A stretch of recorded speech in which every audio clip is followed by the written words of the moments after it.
व्याकरण के बारे में आपको बताना चाहता हूँ।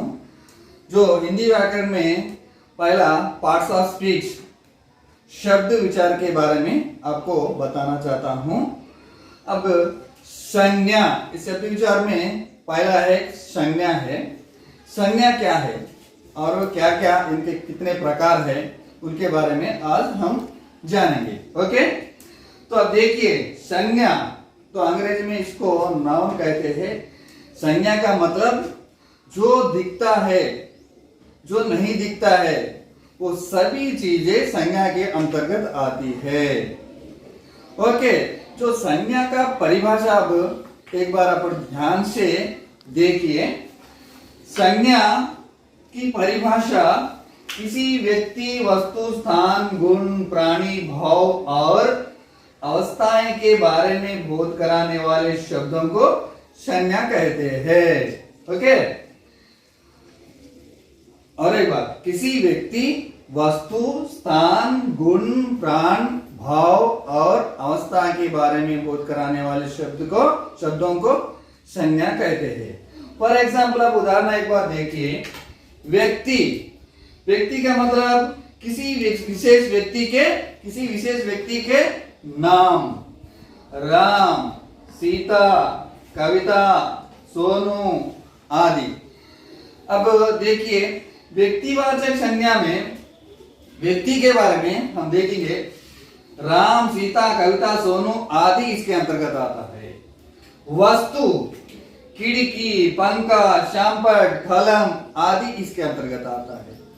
और स्थान, करीमनगर, हैदराबाद, भारत, कोटिलिंगाला।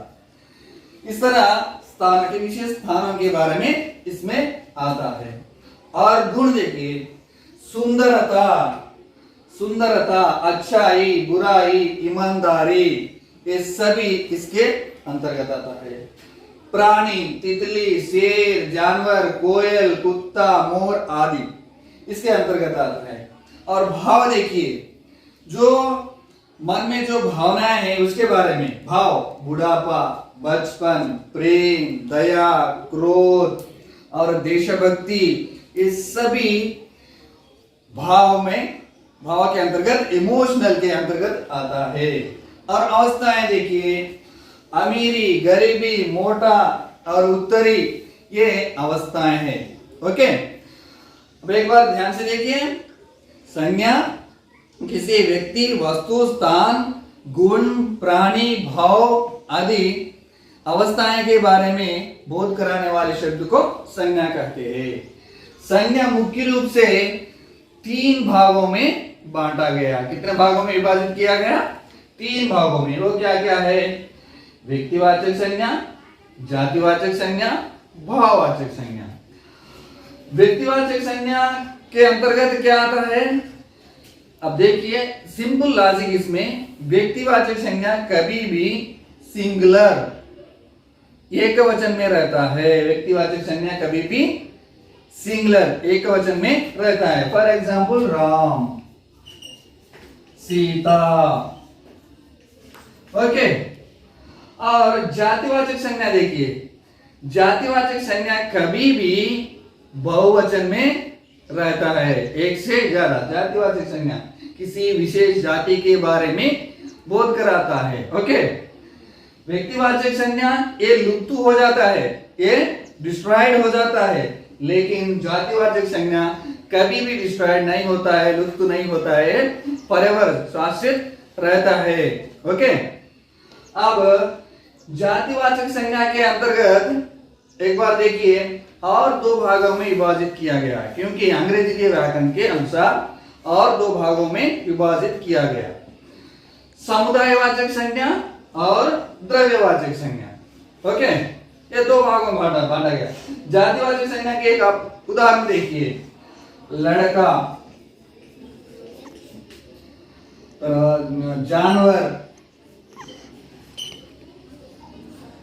जानवर और फल, ये सभी जातिवाचक के अंतर्गत आता है। जातिवाचक संज्ञा कभी भी लुप्त नहीं होती है। ओके, अब समुदायवाचक संज्ञा देखिए, इसमें जातिवाचक संज्ञा से 2 भागों में विभाजित किया गया। समुदायवाचक संज्ञा, द्रव्यवाचक संज्ञा। समुदाय का मतलब क्या है? किसी समूह के बारे में बोध कराने वाले शब्द को समुदायवाचक संज्ञा कहते हैं। फॉर एग्जाम्पल आप देखिए, कक्षा, कक्षा में छात्र छात्राएं रहते हैं, एक से ज्यादा। परिवार, परिवार, सभा, सेना, दल, ओके, ये समुदायवाचक के अंतर्गत आता है। ओके, किसी समूह के बारे में बोध कराने वाले शब्द को समुदायवाचक संज्ञा कहते हैं। और द्रव्यवाचक संज्ञा देखिए, द्रव्यवाचक संज्ञा का अर्थ क्या है? किसी द्रव पदार्थ को, घन पदार्थ को बारे में माप तोल करने के लिए बारे में उसके बारे में बताने वाले शब्द को द्रव्यवाचक संज्ञा कहते हैं। द्रव्यवाचक संज्ञा में क्या क्या है? उदाहरण देखिए, सोना, चांदी, हीरा, पेट्रोल, डीजल, पानी, दूध, ये इसके अंतर्गत आता है। द्रव्यवाचक के अंतर्गत क्या आता है? सोना, चांदी, हीरा, पेट्रोल, डीजल, पानी, दूध, ये सभी इसके अंतर्गत आता है। ओके, अब देखिए व्यक्तिवाचक संज्ञा, जातिवाचक संज्ञा। जातिवाचक संज्ञा दो प्रकार है इसके अंतर्गत, समुदायवाचक, द्रव्यवाचक है। और समुदायवाचक के उदाहरण क्या है? कक्षा, परिवार, सभा, सेना, दल।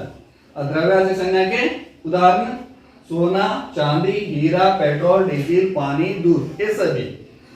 और अब देखिए भाववाचक संज्ञा। भाववाचक संज्ञा का क्या है? किसी भावनाएं, इमोशनल के बारे में आपको बताना चाहता है। अब देखिए, बचपन, सत्य, सत्य, प्रेम, दया, क्रोध, क्रोध, ये सभी इसके अंतर्गत आता है। भावनाएं के बारे में इसके अंतर्गत आता है। ओके, अब देखिए संज्ञा मुख्य रूप से कितने प्रकार है? 3 प्रकार है। व्यक्तिवाचक संज्ञा, जातिवाचक संज्ञा, भाववाचक संज्ञा। और व्यक्तिवाचक संज्ञा क्या है? ये कभी भी लुप्त होती है। जातिवाचक संज्ञा कभी नहीं लुप्त होती। फॉर एग्जाम्पल देखिए, राम कुछ दिन रहता, बाद में लुप्त हो जाता। लेकिन लड़का, फल, जानवर, नदी, ये सभी लुप्त नहीं होती है। ओके, इसके बारे में जातिवाचक संज्ञा बताता है, किसी विशेष जातियों के बारे में आपको बताता है। और जातिवाचक संज्ञा के अंतर्गत 2 है, समुदायवाचक, द्रव्यवाचक। और समुदायवाचक के उदाहरण को बताया मैं, किस कक्षा, सेना, दल, परिवार, इसके बारे में बताता है। द्रव्यवाचक लिक्विड, सॉलिड एंड गैसेस के बारे में आपको बताता है। ओके, अब देखिए एक बार संज्ञा की परिभाषा किसी व्यक्ति, वस्तु, स्थान, गुण, प्राण, भाव और आदि अवस्थाएं के बारे में बोध कराने वाले शब्द को संज्ञा कहते हैं। ओके, संज्ञा कितने प्रकार है? 3 प्रकार है। मुख्य रूप से 3, अंग्रेजी के व्याकरण के अनुसार 5। Okay, thank you.